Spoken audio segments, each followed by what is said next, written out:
live. That's fun. So this is actually my first YouTube live. I'm pretty sure probably nobody's watching right now. That's totally fine. I want to be building this channel, and I have a lot of things that I need to be doing as a dog trainer. I'm having my own business, so I figure one of the best ways to just put out content here that might be hopefully helpful for you guys is just doing it live and showing you guys in real time what's going on. So this is Oso. He is my new board and train. He's going to be with me for quite a while, actually. He has a lot of training already, but one of the things that I'm going to be working with him towards is having him go from one side to the other side while in motion. Now, I've worked with this a little bit with my Malinois for kind of funsies and just like the fun like spins and all that, but I want his to be a little bit more functional. I might change how I do it depending on how he takes things, but one of the main kind of concepts that I have in my mind is since he heels on the left side, I want to be able to be walking, and when I see a dog or somebody that I see coming that he might potentially react to, because he's a little bit reactive or selective reactive, I want to be able to simply tell him a command, which I'm probably just going to say right, for simplicity's sake. And as he's on the left side, I want him to kind of back up and go around and go to the right side. So ultimately, the main target is going to be, or progression is going to be towards having him practice basically walking backwards in case he needs to take a step or two to kind of duck around and go behind me, especially if I'm like slowing down or whatever it is. The reason I don't want him to go in front of me is because if I'm walking, that's going to be really hard. And secondly, again, the kind of point is that he's a little bit selectively reactive. And so if we're coming, or him and his owner are coming around a corner and there's a dog out of nowhere, I don't want him to then have to go put himself between me and the dog. The whole purpose of him going on the right side is that I'm between himself and the dog. So he hopefully feels a little bit more secure.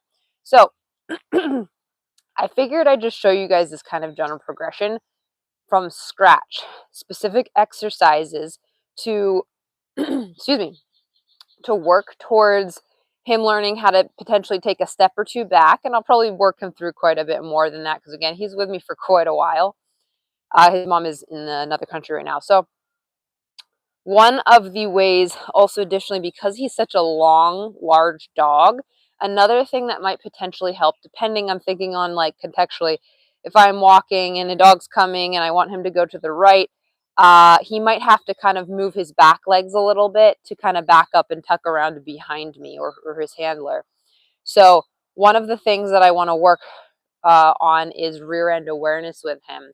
So one of my favorite ways, which I'm sure a lot of you guys have seen, is teaching the dog how to target their front paws on the touchpad and then practice taking steps, not crossing their legs, but taking steps one side or another.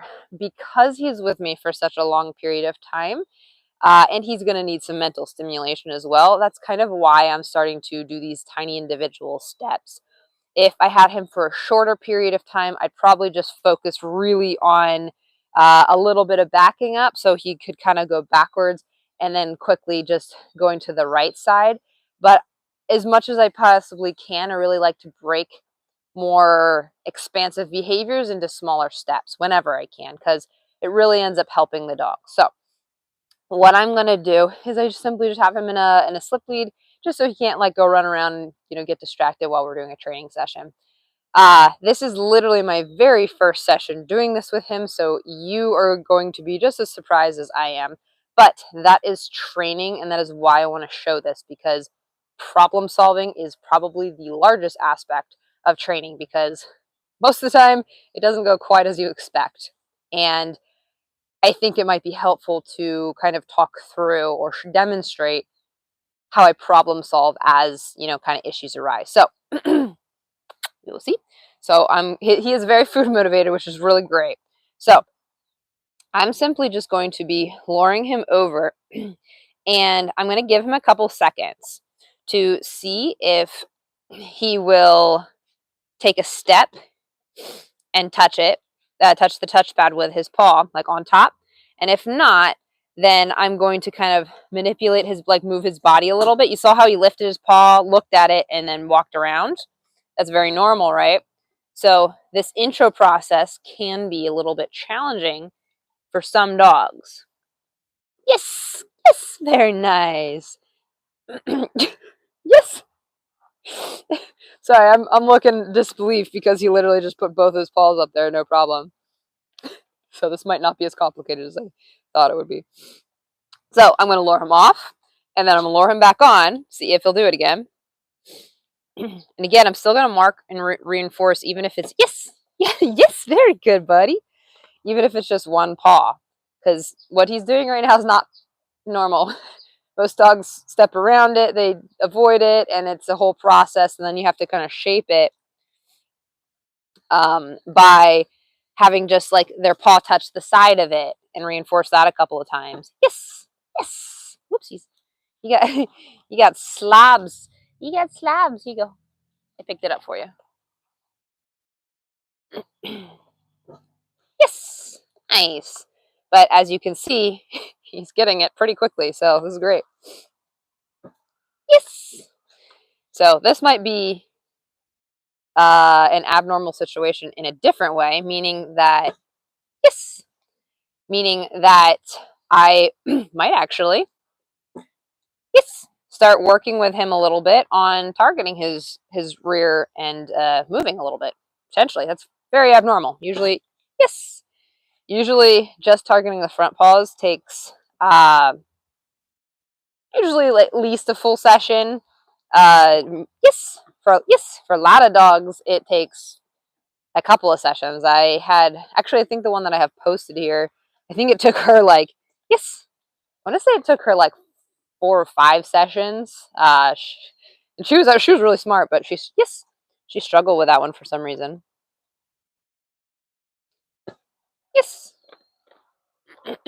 And you see that I'm luring him off because, yes, the point of this particular behavior right now is to teach him how to put his paws on the touchpad, right? Yes. And this is very easy to name and be able to send a dog to like a touch. That's not super important to me right now. Yes. But ultimately, I'll probably still end up teaching him that. Yes. Because he's a very smart dog. Yes. Just I'm thinking, you can probably tell from my face. Nice. This is really awesome. Yes. Awesome. All right, cool. Yeah, buddy. So we're going to do now, because that was, I don't know, like 10 plus repetitions, give or take. Easy peasy. He put both his paws on after the very first one. Now what I'm going to go ahead and do, because that demonstrates to me decent fluidity and decent understanding of, oh, this is what you want me to do, then that's how I get the reward. Cool. Now what I'm going to do is I'm going to start targeting his back paws. So I'm going to take my treat, and I'm going to be turning the hand a little bit as I'm kind of watching his back feet. And this is pretty normal. So he took a skip. Yes, good job, buddy. So he took a step off. This is why your markers are very important, because he did take a step, but it was pretty much simultaneous as his front paw going off. And I don't want to mark that, yes, because otherwise that then becomes the habit very, very quickly, especially in the beginning. Yes, he's a smart dog. Well, you're a great demo dog, my dude. I was not expecting this.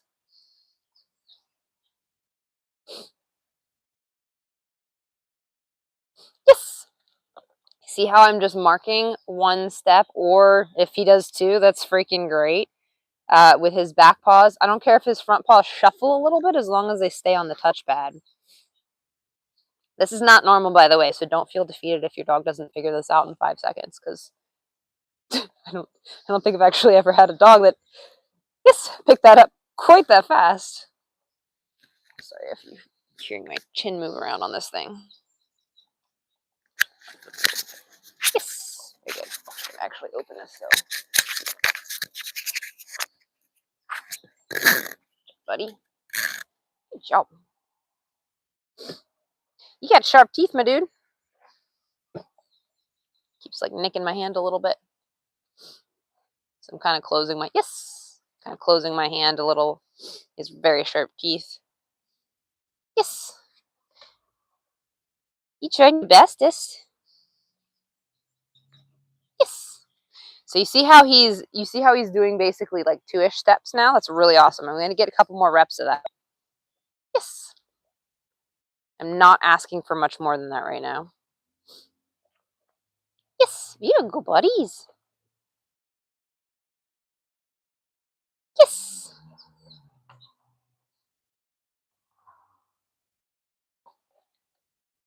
Yep. Good job. He stepped on my paw, then stepped at my paw. He stepped on my foot. Then back on. Yes. Good job, buddy. That's my hand.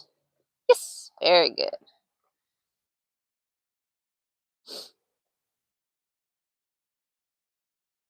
Yes. Very good, buddies. So you see how he's checking out a little bit? It could just be because sounds, but it could start becoming, he's getting a little bit tired mentally.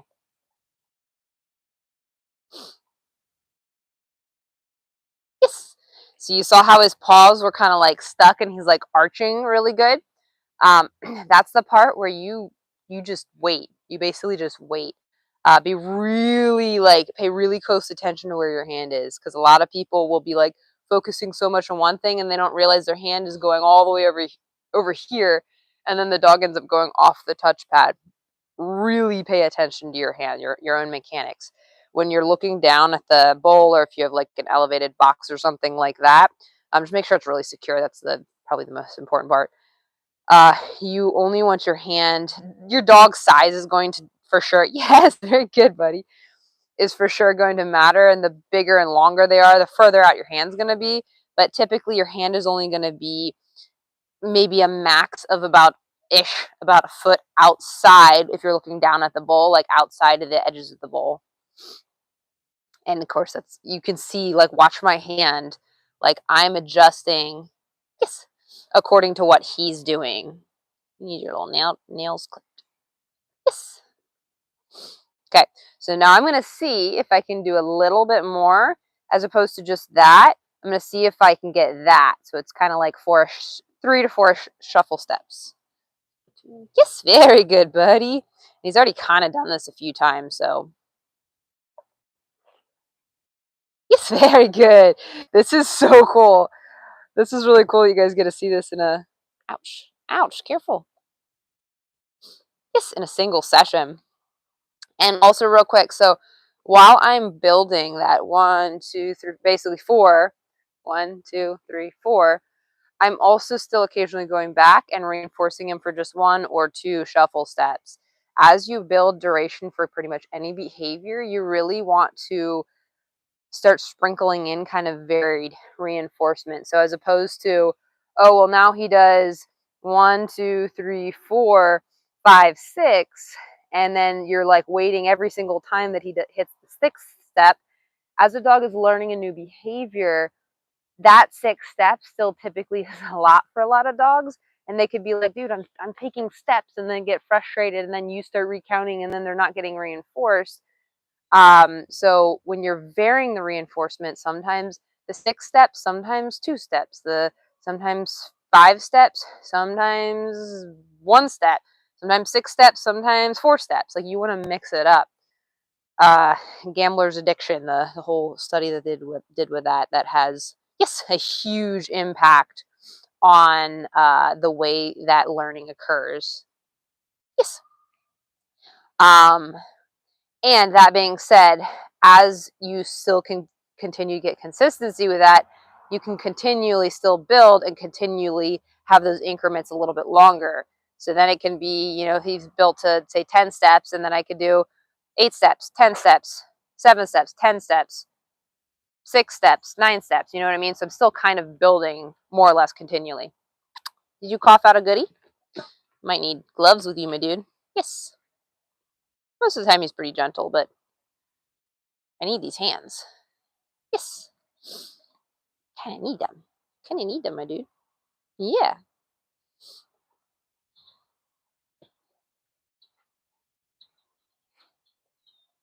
Yes. And sometimes I even push a little bit too much too fast because I always am really excited when a dog gets something fast. Yes. And I'm like, yeah, cool, let's do it. Let's push you. Yes. And I'm wondering if he actually has some rear end awareness like training already because this is yes, it's pretty cool. Thank you. Thank you. My finger. Yeah, you did a good job with that one.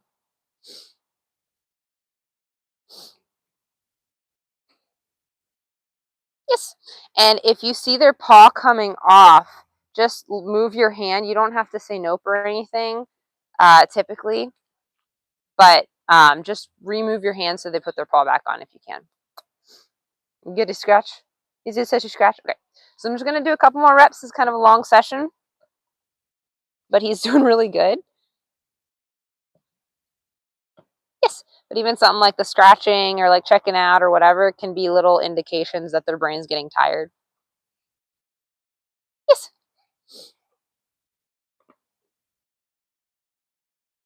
Yes.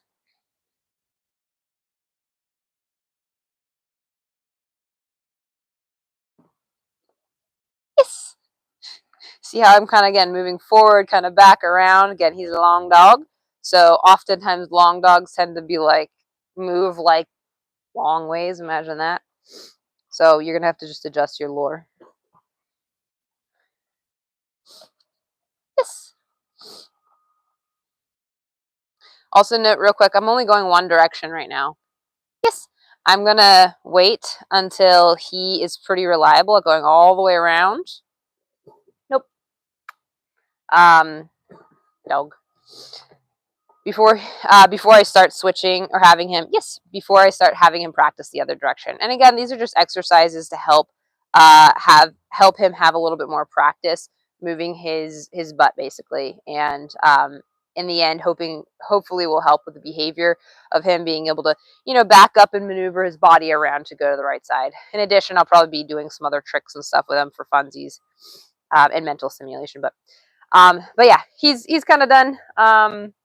There was a sound. That's okay. It's a long session, but hopefully you guys enjoyed that.